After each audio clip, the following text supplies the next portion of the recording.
নৃত্য হবে, নৃত্য কথা বলেন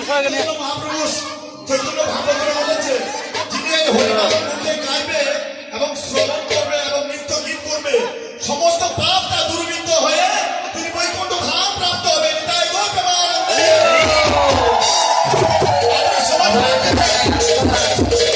আমরা কি সবাই পাপ থেকে মুক্ত হতে চাই?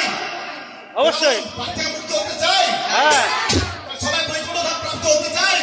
তাহলে ভগবানের নাম করতে হবে এবং গুণগান করতে হবে এবং নৃত্য করতে হবে, তাহলে শরীরের সম্পূর্ণ পাপ দূরীভূত হবে। হরে কৃষ্ণ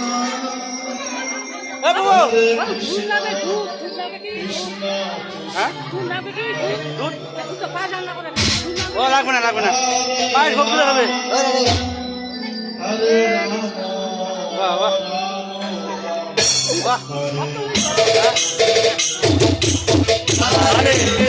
নাচো নাচো